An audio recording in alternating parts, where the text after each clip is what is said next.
અર્થ મારો ઈ છે કે આપણે હારે હોય છતાંય માતાજી હોય સંત હોય એને આપણે સમજી જાય એવી હજી એક વાત યાદ આવે પછી હું દુઆસનથી શરૂઆત કરું. હજી એક વાત, એક ગુરુ અને શિષ્ય. ગુરુ આમ તો બહુ અદ્ભુત સંત સાધુ ભજન કરે અને એમાં એક નવો નવો એને શિષ્ય થયો. એટલે નવો શિષ્ય આવ્યો એટલે ભિક્ષાવૃત્તિ કરવા ગામમાં મોકલ્યો. એટલે કીધું જા ગામમાંથી ભિક્ષાવૃત્તિ કરી આવ. ભિક્ષાવૃત્તિની પણ એક મજા છે. આપણે ત્યાં ગોચરી કહેવાય, મધુકરી કહેવાય.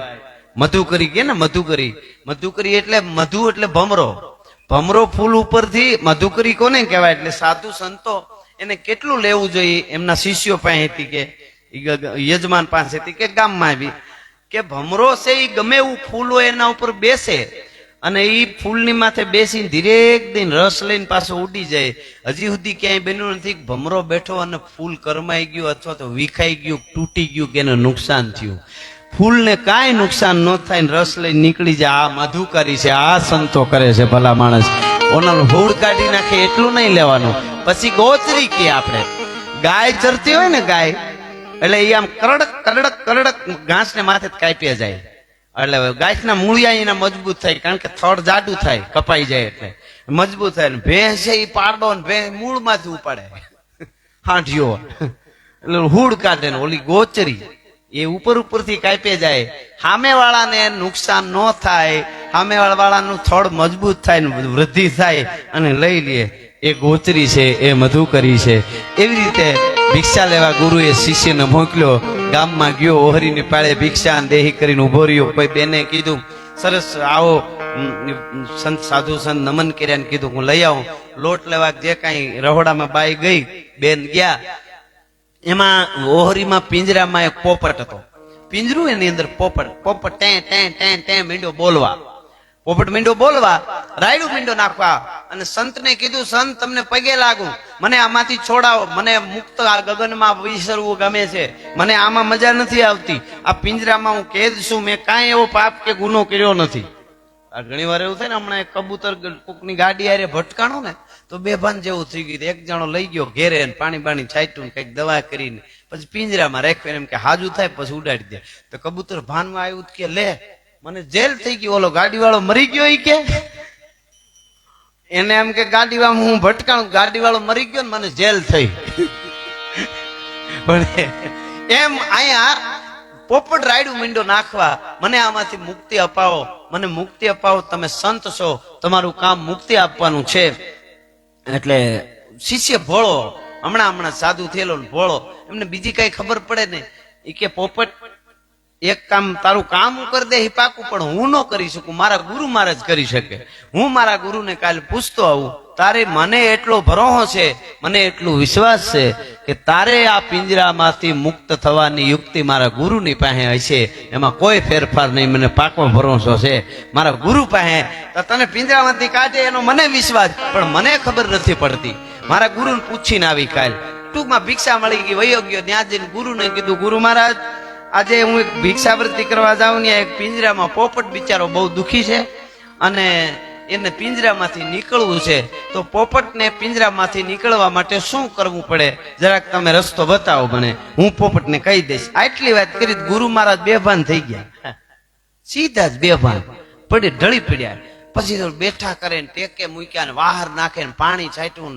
ભગવાન પરમાત્મા હે દીનાનાથ, હે કૃષ્ણ કરે સીતારામ રાધે શ્યામ ભજમન જાનકી ભરતાર કેવલ જાનકી કીર્તાર મંડ્યા સમરણ. એને એમ કે મારા ગુરુને કઈક થઈ ગયું, પોપટ પાપી હશે, એની વાત કરીને મારા ગુરુને કઈક થયું.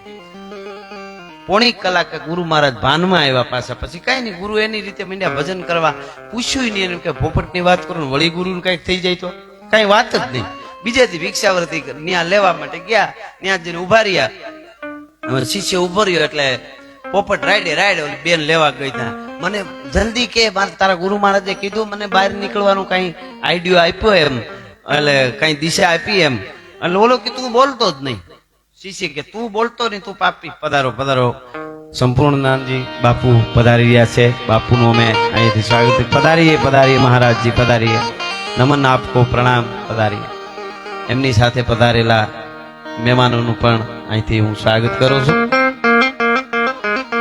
વાહ વાહ.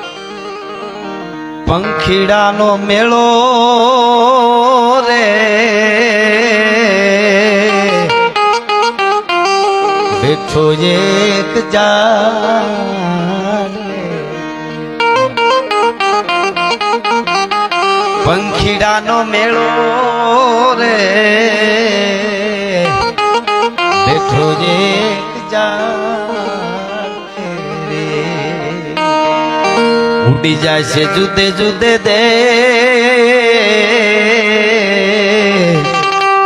એક મીઠું ડોલું એ લેજો રે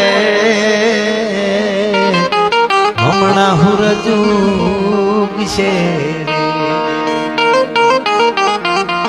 આ ઓવાળના એ લાકડા આપણે ભાગે બધા ભેળા થયા રે ઘડીકનો બધો છે મિલાપ લોઢમાં એ લેવાશો રે પાછા જ્યારે પૂર મારે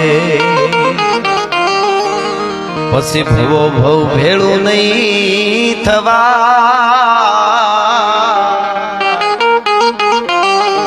પંખીડાનો મેળો રે બેઠો એક